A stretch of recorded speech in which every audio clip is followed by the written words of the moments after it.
right, and we are back. This is our first conversation for this morning. Quite an interesting one, and we have joining us none other than Minister Michel Chebat, the Minister of Public Utilities, Logistics, and E-Governance, as well as joining us via Zoom, Mr. Rodeny Taylor, who is the Secretary General for the Caribbean Telecommunication Union. And they're here to talk about the CTU's Ministerial Retreat that will be held in Belize, and it's coming up very shortly. And so, good morning to both of you, gentlemen. Good morning. Good morning. Thank you for having us on. No problem. Thank you for being here, both of you, gentlemen. So, Minister, let's jump right into it. Sure. CTU. What is CTU for those who may not be familiar with the term or the Caribbean Telecommunications Union? Well, we're fortunate this morning that we're joined by the Secretary General of the CTU, which is the Caribbean Telecommunication Union,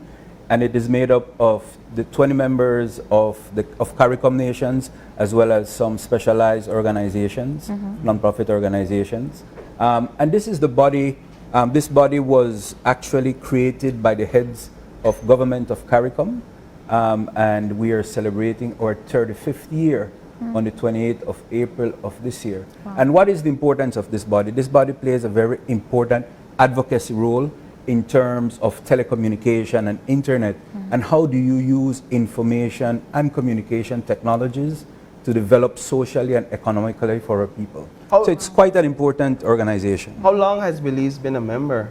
Well, you know, I became aware of it since I took over as minister. But Rodeny, can you help us with that? How long we've been Rodeny? Belize is one of the founding members. One of the founding members of CTU. Yeah. Yes, absolutely. Thank you, Rodeny. Okay, let's talk about the role of the CTU and its not just investments and so forth in CARICOM, but the outputs and so forth that it has produced in the past 25 years. Mr. Taylor? Mr. Taylor? Sure, absolutely. One of the most recent things that we were able to achieve was the elimination, well, not full elimination, but drastic reduction, up to 97% in roaming charges within the CARICOM territory. So if you're moving within the CARICOM single market and economy with your mobile phone, the operators agreed that within that space, there should be no excessive roaming charges.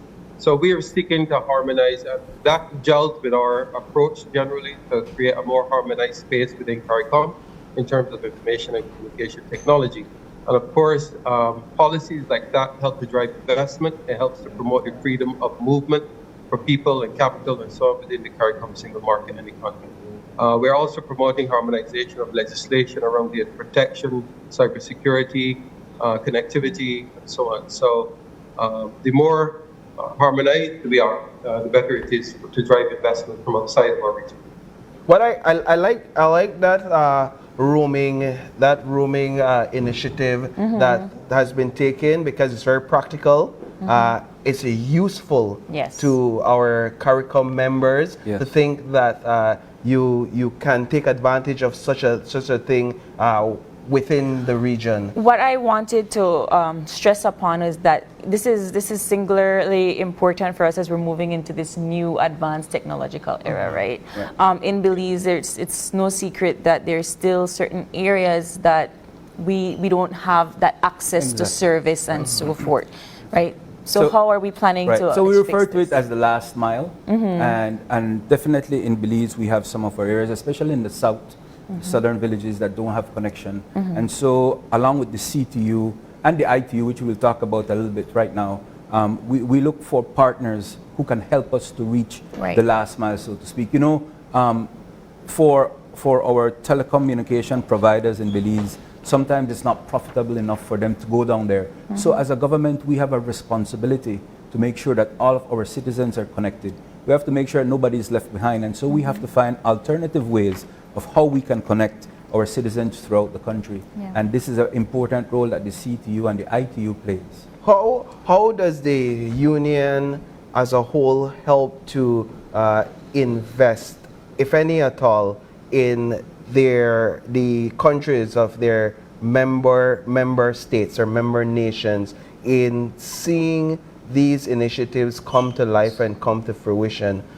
Is there capital backing, some sort of technical support offered as a result of being a member of this union? Definitely technical support, and definitely helping to partner with other organizations that are able to help you to make these connections. Mr. Taylor, would you be able to give an example of how this union has helped to see these types of initiatives come to fruition in CARICOM member states?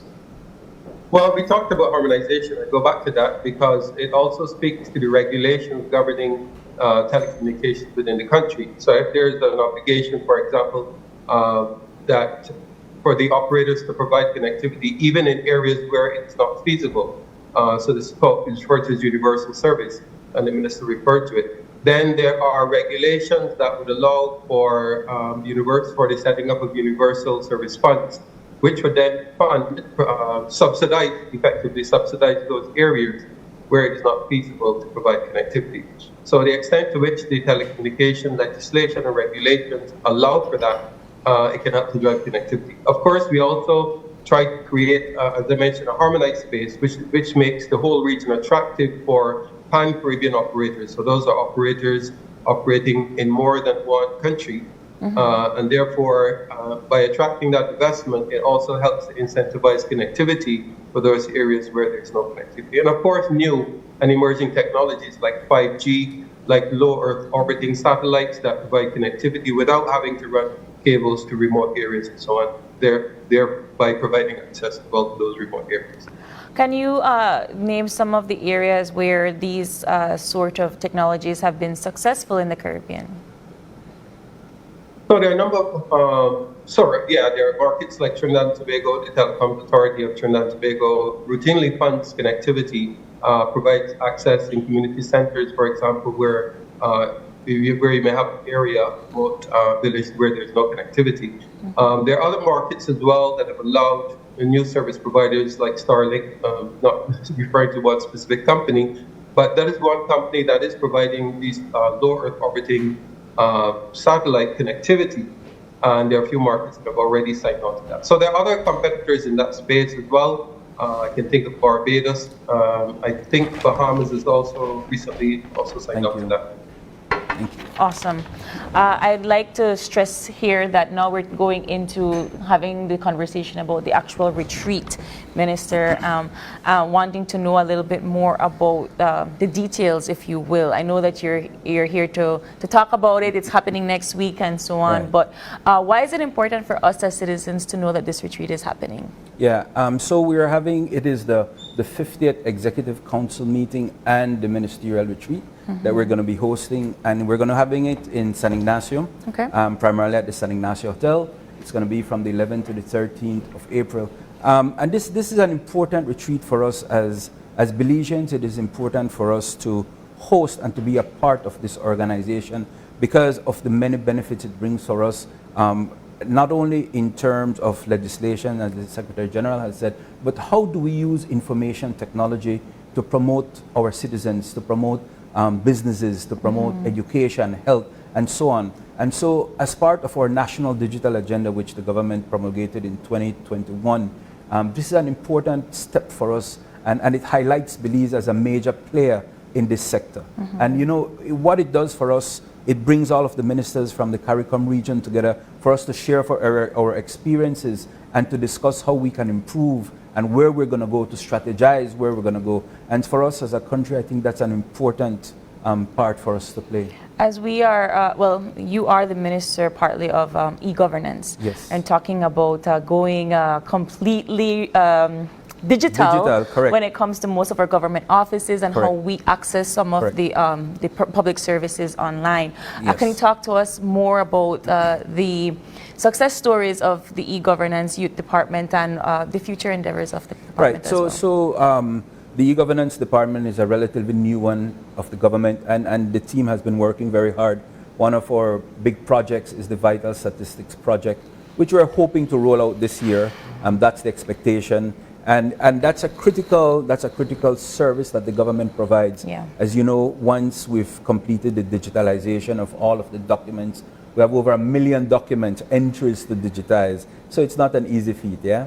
But once that is completed, then our citizens, from wherever they are across the country, will be able to access their birth certificates, death certificates, marriage certificates, and so forth. Yeah. And so that definitely is one of our major projects we're working on. And we expect to be able to launch that later on this year. We've also been working with the police so that we can provide police records electronically to our citizens. And that is, we're hoping to complete that. I know we're going to complete that this year as well. We have done quite a number of applications and software programs for the different government agencies. For example, one of the ones we've recently launched is that now our leave system, which was once manual, can now be done electronically. And so that helps the public service in a very big way. You know, so we've been doing a lot in that department, and it's certainly one of the departments I'm really proud of. You know, I think it is certainly one that has had a major impact on our citizens. What do you believe these ministers that will converge upon the San Ignacio Resort can learn about the progress Belize has made in communications and IT? And also, what do you believe are the lessons that we here in Belize will be able to glean as well? Well, you know, certainly I think one of the takeaways that they will have from Belize is the advancement we've made in terms of our digital connect centers, which are very important. Yeah. We've managed to open one in every district across the country. And what those do, they provide an opportunity for our citizens, not only as a computer lab, but really as a center for training, as a center for access to all of the government services. You know, I've been to all the conferences I go, and the Secretary General can tell you, I always speak about our digital connect centers because I think those are important. It is important not only for you to be able to provide the services of the government online, but you also have to have a place where our citizens are able to access it from. And so, you know, I'm very proud of those. We've also managed to design, along with UNICEF, a cyber security book for young people who are using the internet so that they know the dangers and so on. You know, and so I think those are important takeaways. I am interested to learn from my CARICOM brothers and colleagues, you know, if they have adopted 5G, for example, how is it operating in their country? How has it enabled them to improve their economy and communication? Right. I'm interested to hearing about AI. If we're looking at legislation for AI, how it will impact our communities. You know, we have a large BPO sector in Belize, and so it concerns us to see how AI will affect them, if at all. I'm also interested to discuss cybersecurity. You know, now everything is going online, everything is digital, you know, and so cybersecurity is so important. How do we secure the information of our citizens? One of the things we want to move into, as you all know, is our national ID.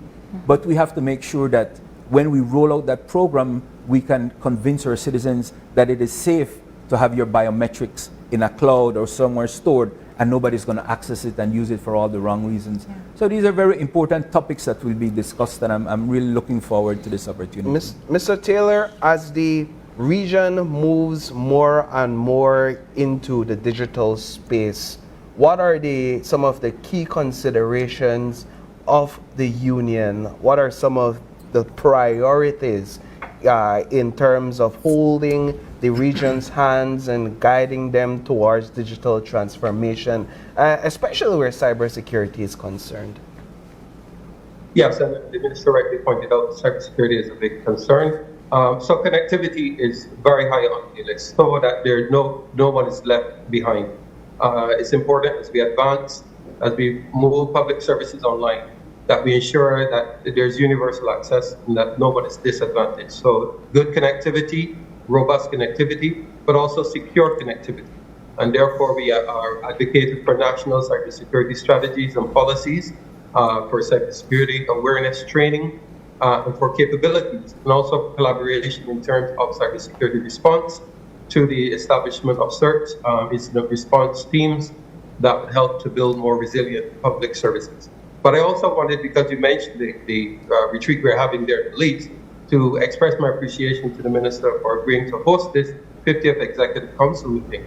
But more importantly, this will be the first ministerial retreat in the history of the CTU, where we are embarking on a new strategic plan, a new 4-year strategic plan to guide the organization forward. and hence the ministers are our key stakeholders, and we will be consulting with them on the direction that they want to see the organization go. So we've had strategic plans before, but this is the first ministerial retreat that we'll be having, and we appreciate the very kind hosting arrangements that are being put in place by Belize. So would you be able, Mr. Taylor, to speak a bit to the agenda that's in place? Absolutely. The minister spoke to the agenda without saying it was the agenda. But we are talking about 5G. And 5G, as you know, is the next level of connectivity, next generation of wireless communication, fast, secure, low latency. We're also talking about artificial intelligence. As you know, that is growing in prominence. It is impacting every sector. And therefore, we have a special presentation on artificial intelligence. We're also talking about smart and renewable energy and how that can help to drive the economic development of the region. So in addition to those topics, we will also be meeting with the Executive Council. That is, we meet with them twice per year, and we'll be presenting the audited financial statements to them for their perusal, and also discussing, again, the strategic plan. I should mention that the Director of the Bureau of Telecoms Development of the International Telecommunications Union will also be making his first trip to the Caribbean since being elected in 2022, and that's Dr. Cosmas Zavazava. And it will be his first visit to the Caribbean, first visit to Belize, and we look forward also to welcoming him and many other distinguished guests from around the region. And how do we, again, Mr. Taylor, ensure that these retreats and these conversations being held don't just end there, but that these important topics that are being discussed, like 5G and AI and cybersecurity, that there's actually action steps and accountability following these meetings to ensure that what is discussed and what is planned is actually put in place, whether it's short-term, medium-term, or long-term? Yeah, so the meetings are just an opportunity for us to come together, to collaborate in person, build relationships, network, and of course, learn from world leaders on many of these important topics. But the CTU works 24/7 around the clock to ensure that there's implementation, that there's policies developed to help guide our member states. So beyond the meeting itself, there will be reports, there will be follow-up at the level of the Secretary. That is our job, to ensure that when we meet, that there's action that follows what we've agreed on. Okay. I'm curious to know how we are in Belize and across the Caribbean, we balance ourselves between ensuring that us as people do our jobs as not to rely too much on technology and to ensure that we're still able to produce. And I know it sounds a little bit far-fetched, but we're talking here about AI. And even though we're moving into this new era, I can't help but think of the persons that don't even have basic internet. Right? So Yeah. how are we balancing these two different dynamics? Right, that's a very important observation and question, really. And as a government, I think this is where we started. It is important for us to make sure that nobody is left behind. And one of the things we do, and I go back to these digital connect centers, one of the things we're doing in those centers is we're training, especially our elderly citizens who may not be so au fait with using technology. And so we recognize there's a gap. We recognize that as a government we need to act so that all of our citizens are empowered. I mean, this is a new era we're embarking on, and not only are we facing it with enthusiasm and with a bit of precaution, because we need to be able to have policies and legislation in place to govern these things, but we also have to make sure that all of our citizens are involved to the best of our ability. Yeah. And there tends to be a bit of hesitancy when it comes to digital advancement.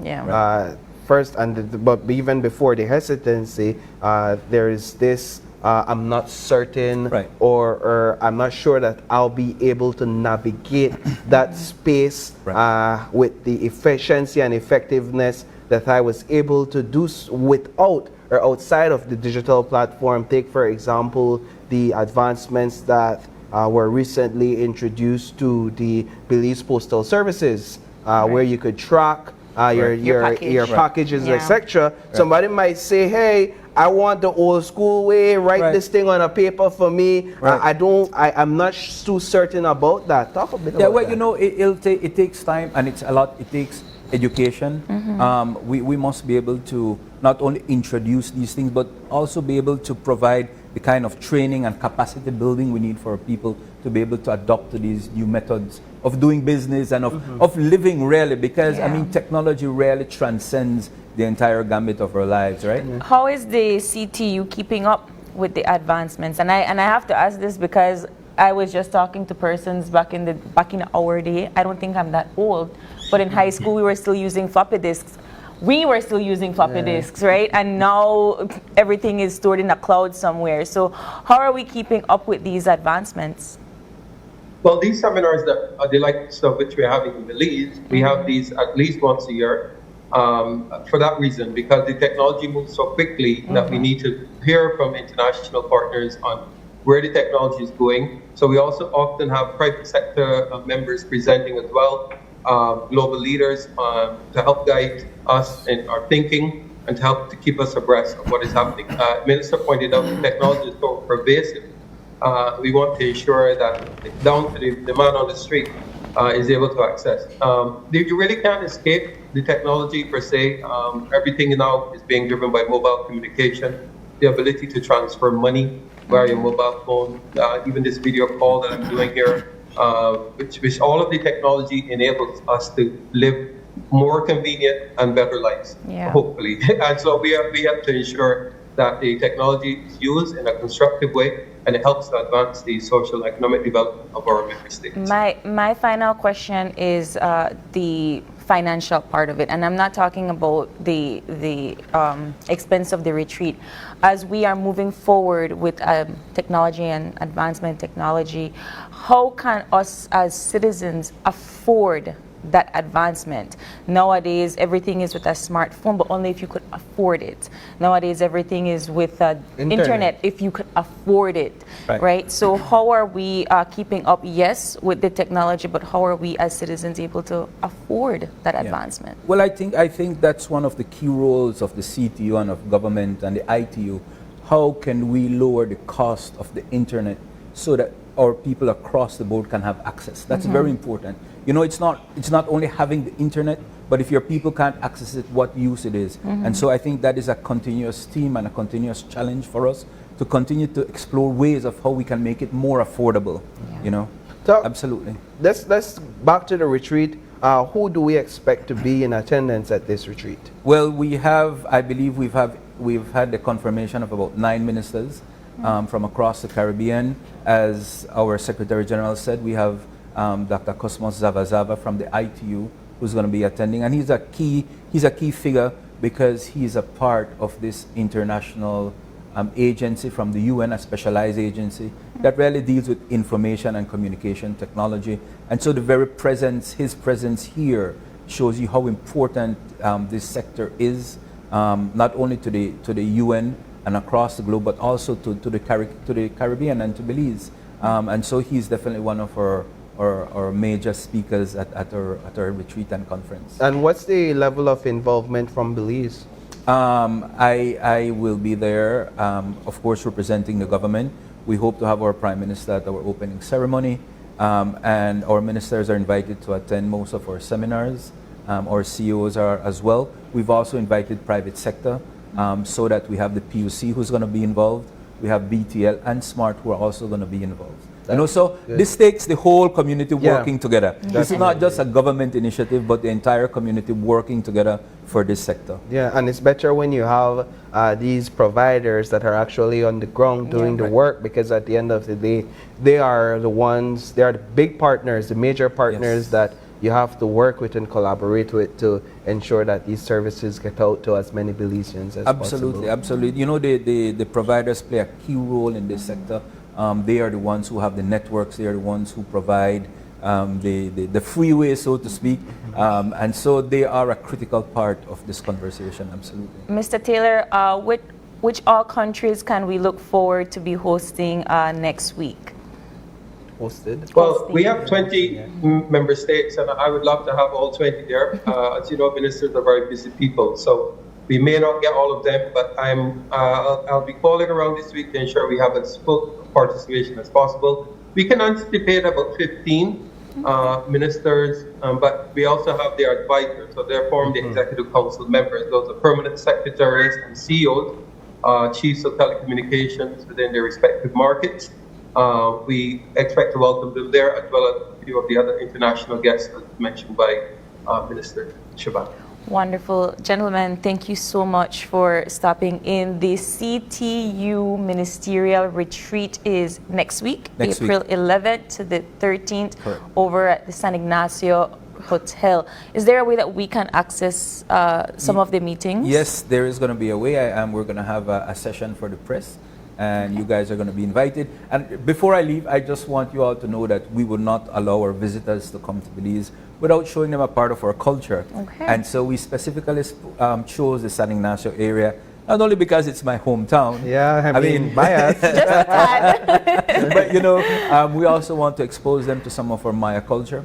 And so we are going to be having an afternoon where we're going to be taking them to the Maya ruins and having them taste some of our local food and so on. And so some of cultural immersion for them as well. I hope, Mr. Taylor, you enjoy your visit once you are here. Thank you, gentlemen, so much for coming. Thank you very much for having us. We Thank are you. going to, yes, sir. We are going to take a short break, and when we come back, it is World Autism Day. We'll have the representatives in to talk to us more about the festivities and the, What they have planned. what they have planned. We'll be right back.